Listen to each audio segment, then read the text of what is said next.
নমস্কার বন্ধুরা, আজকে আমরা বানিয়েছি ডালিয়ার খিচুড়ি। আর দেখুন দেখতে কত সুন্দর হয়েছে খিচুড়িটা, খেতেও কিন্তু ভীষণ ভালো হয়। শরীর স্বাস্থ্যের জন্য খুবই উপকারী একটা রেসিপি। আপনারা যে কোনো নিরামিষ দিনে এই ডালিয়ার খিচুড়িটা বানিয়ে কিন্তু পরিবেশন করতে পারবেন। আমি সম্পূর্ণ নিরামিষ ভাবে করেছি। তাহলে চলুন দেখে নিই আজকে রেসিপি। ডালিয়ার খিচুড়ি বানানোর জন্য নিয়েছি ডালিয়া আর একসঙ্গে নিয়েছি মুগ ডাল। এখানে আমি নিয়েছি 1 বাটি ডালিয়া আর তার অর্ধেক নিয়েছি মুগ ডাল। এখন গ্যাসে একটা কড়াই বসিয়েছি, কড়াইটাকে খুব ভালো করে গরম করে নেব। কড়াইটাকে ভালো করে গরম করে নিয়েছি, এবার দিয়ে দেব মুগ ডাল। নেড়ে চেড়ে ভেজে নেব। আমি ডালগুলোকে খুব সুন্দর করে ভেজে নিয়েছি, সুন্দর একটা সেন্টও বেরিয়েছে, কালারটাও কিন্তু চেঞ্জ হয়ে গেছে। এবার ডালগুলোকে একটা বাটিতে নামিয়ে নেব। কড়াইটা আবারও গ্যাসে বসিয়ে দিলাম। এবার দিয়ে দেব ডালিয়াগুলো।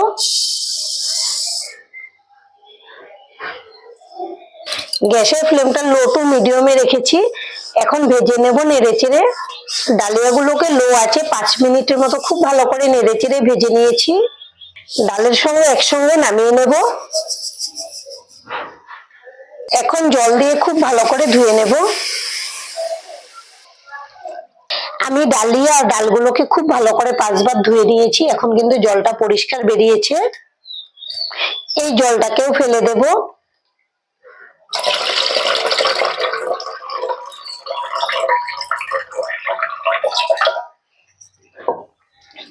এবার দিয়ে দেব জল।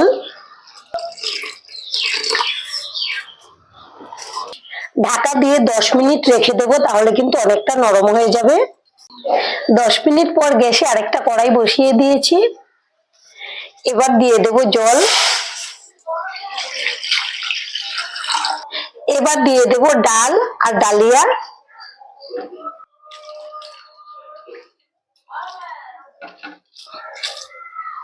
আপনারা চাইলে কিন্তু কুকারেও সিটি দিয়ে নিতে পারেন, তবে আমি খোলা অবস্থাতেই সেদ্ধ করে নেব। আর দিয়ে দেব লবণ। লবণটা দিলে কিন্তু তাড়াতাড়ি সেদ্ধ হয়ে যাবে। একটু নেড়ে দেব। গ্যাসের ফ্লেমটা লো টু মিডিয়ামে রেখেছি। এখন ঢেকে দেব, তাহলে তাড়াতাড়ি সেদ্ধ হয়ে যাবে। মোটামুটি 20 মিনিট পর ঢাকনাটা খুলে নেব। এর মাঝে একবার ঢাকনা খুলে আমি অল্প জল দিয়েছি, জলটা কিন্তু অনেকটা শুকিয়ে গিয়েছিল সেজন্য। আর আমাদের ডালগুলো কিন্তু 80% সেদ্ধ হয়ে গেছে, আমি দেখিয়ে দিচ্ছি একটু। এই যে দেখুন, হালকা চাপ দিলেই কিন্তু ভেঙে যাচ্ছে। আর ডালিয়া তো সেদ্ধ হয়ে গেছে। এখন ঢেকে এটাকে সাইডে রেখে দেব। গ্যাসে আরেকটা কড়াই বসিয়ে দিয়েছি। কড়াই খুব ভালো করে গরম হয়ে গেছে। এবার দিয়ে দেব সর্ষের তেল। তেলটাকে নেড়ে দেব। ফোড়নের জন্য নিয়েছি 3টা তেজপাতা, 4টা শুকনো লঙ্কা একটু চিড়ে দিয়েছি যেন তেলে দিলে না ছিটকায়। প্রথমে লঙ্কাগুলোকে ভেজে নেব। তেলের পরিমাণটা আপনারা যেরকম খেতে পছন্দ করেন সেই বুঝে কম বেশি করে নেবেন। লঙ্কাগুলো অল্প ভাজা হওয়ার পর এবার দিয়ে দেব 5 ফোড়ন। আমি কিন্তু আজকে ডালিয়ার খিচুড়িটা সম্পূর্ণ নিরামিষ ভাবে করছি, সেজন্য পেঁয়াজ দিলাম না। আপনারা চাইলে পেঁয়াজ দিয়েও আমিষ ভাবেও করে নিতে পারেন, কিন্তু এই খিচুড়িটা কিন্তু এভাবে নিরামিষ ভাবে করলে বেশি ভালো লাগে। ফোড়ন খুব ভালো করে ভাজা হয়ে গেছে, প্রায় 20 সেকেন্ডের মতো হবে। সুন্দর একটা সেন্টও বেরিয়েছে। এবার দিয়ে দেব 5টা কাঁচা লঙ্কা আর দিয়ে দেব গ্রেট করে রাখা আদা। এগুলোকেও একসঙ্গে ভেজে নেব। ফোড়নে কাঁচা লঙ্কাটা দিলে কিন্তু খুব সুন্দর সেন্ট হয়, তবে আপনারা যদি ঝালটা কম খান ফোড়নে কাঁচা লঙ্কাটা দেবেন না, শুকনো লঙ্কার পরিমাণটাও কম করে দিয়ে দেবেন। আমি একটু ঝাল ঝাল করে করব, সেজন্য তেলের মধ্যে দিয়েছি, সুন্দর সেন্ট হবে বলে। আপনারা চাইলে সবজির সঙ্গেও কাঁচা লঙ্কাটা দিয়ে দিতে পারবেন। আর এদিকে আমি সবজি নিয়েছি মিষ্টি কুমড়ো, ফুলকপি, কোয়াশ, গাজর আর বিনস, সবকিছু একসঙ্গে কেটে খুব ভালো করে ধুয়ে নিয়েছি। এবার একে একে সবজিগুলো দিয়ে দেব। আর আপনাদের হাতের কাছে যেরকম সবজি থাকবে বা আপনারা যেরকম সবজি খেতে পছন্দ করেন সেই বুঝে সবজিগুলো নিয়ে নেবেন। তবে ডালিয়ার খিচুড়িতে সবজিটা দিলে কিন্তু খুব ভালো লাগে। এবার দিয়ে দেবো স্বাদ অনুযায়ী লবণ। লবণটা বুঝে দিতে হবে যেন বেশি না হয়, আমরা ডালিয়া সেদ্ধ করার সময় লবণ দিয়েছি। এখন নেড়েচেড়ে ভেজে নেব। সবজি দিয়ে নেড়েচেড়ে প্রায় 1 মিনিটের মতো ভেজে নিয়েছি।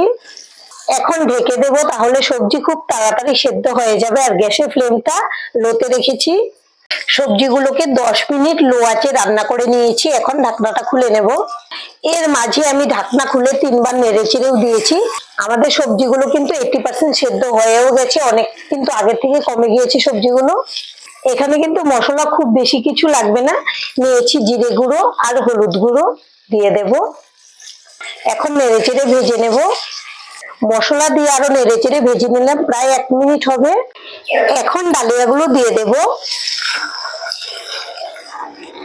আর এখানে অল্প গরম জল করে রেখেছি, এর মধ্যে দিয়ে দেব।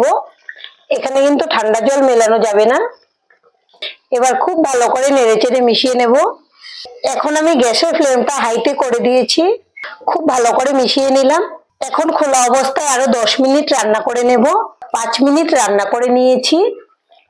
এখন নেড়ে দেব। এভাবে কিন্তু একটু মাঝে মাঝে নেড়ে দিতে হবে, না হলে কিন্তু নিচ থেকে লেগে যাওয়ার চান্স আছে। এখন কিন্তু মোটামুটি সেদ্ধ হয়ে এসছে। আর একটু হওয়ার পরে কিন্তু আমি বাদ বাকি উপকরণ মেশাবো। আর আমাদের আজকের এই রেসিপিটা দেখে যদি আপনাদের ভালো লাগে, একটা লাইক অবশ্যই দিয়ে দেবেন। আপনাদের একটা লাইক আমাদেরকে অনেক উৎসাহ দেয় নতুন নতুন ভিডিও বানাতে। আর আমাদের চ্যানেলটিকে সাবস্ক্রাইব করে নেওয়ার জন্য অনুরোধ রইল। খুবই হেলদি একটা রেসিপি। আপনারা এটা সকালে জলখাবার হোক বা সন্ধ্যের টিফিন বা রাতের ডিনারে যে কোনো সময় পরিবেশন করতে পারবেন। খেতে তো দারুণ হয়, শরীর স্বাস্থ্যের জন্য খুবই উপকারী। আরো 5 মিনিট খুব ভালো করে জাল করে নিয়েছি। এবার দিয়ে দেবো সামান্য চিনি। চিনিটা দেওয়ার জন্য কিন্তু ভালো লাগবে একটু মিষ্টি মিষ্টি হলে। তবে আপনারা যদি পছন্দ না করেন, এটা বাদ দিয়েও করে নিতে পারবেন। চিনিটা দিয়ে একটু নেড়ে নিলাম। এবার দিয়ে দেবো সামান্য ঘি। ঘিটা কিন্তু বেশি লাগবে না, সুন্দর একটা সেন্ট হবে সেই জন্য দিয়েছি। তবে আপনারা যদি ডায়েট করেন তাহলে কিন্তু এই ঘিটা বাদ দিয়ে করে নেবেন। খুব ভালো করে নেড়ে মিশিয়ে নিলেই কিন্তু হয়ে গেল আমাদের ডালিয়ার খিচুড়ি। এভাবে আপনারা বাড়িতে বানিয়ে খাবেন, আশা করছি আপনাদের ভীষণ ভালো লাগবে। আর আজকের ভিডিওটা এখানেই শেষ করছি। সবাই ভালো থাকবেন, সুস্থ থাকবেন, ধন্যবাদ।